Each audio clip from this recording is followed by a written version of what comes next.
పితా పుత్ర పవిత్రాత్మ నామమున ఆమేన్. క్రీస్తు యందు ప్రియమైనటువంటి సహోదరి సహోదరులారా, ఈనాటి సువిశేష పట్టణంలో క్రీస్తు ప్రభువు మాటలు మనం వింటూ ఉన్నాం.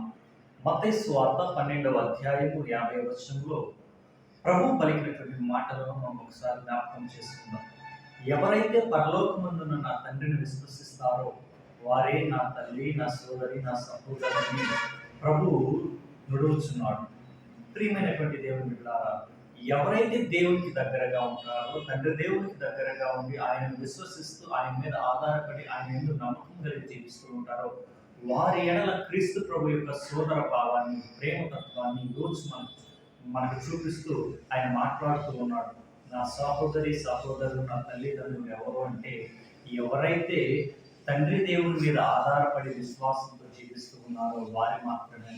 ఒకసారి ఆత్మ పరిశీలన చేసుకుందాం. ఒక క్రైస్తవ జీవితాన్ని జీవిస్తూ క్రీస్తు ప్రభు యొక్క మాటలను ఆలకిస్తూ ఆయన యొక్క మార్గంలో నడుచుకుంటున్నాం. మనం నిజముగా తండ్రి దేవుని మీద ఆధారపడి జీవిస్తూ ఉన్నామా? ఆయనను విశ్వసిస్తూ ఉన్నామా? నమ్ముతూ ఉన్నామా?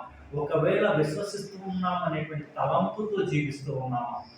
ఆత్మ పరిశీలన చేసుకుంటూ నిజమైన క్రీస్తుని మన హృదయంలో, మన జీవితాల్లో, మన కుటుంబాలలో, మన సంఘంలో, సమాజంలో పొందుకునే భాగ్యాన్ని దయచేయాలని, అటువంటి ఆ యొక్క ప్రేమతత్వాన్ని ప్రభు నుండి మనం పొందుకోవడానికి తండ్రి అయిన దేవుని విశ్వసిస్తూ, ప్రేమిస్తూ, ఆయన యొక్క కనుసన్నలో నడుస్తూ, ఆయన యొక్క ఉద్దేశాలను మన జీవితంలో నెరవేరుస్తూ దేవునికి దగ్గరగా ఉండే బిడ్డలుగా, ఆయన కుటుంబ సభ్యులుగా, ఆయన సొంత బంధువులుగా మనం ఉండటానికి ప్రయత్నం చేస్తూ ఇదిగో ఈ దివ్య బలి పూజలో ప్రారంభం చేసుకుందాం.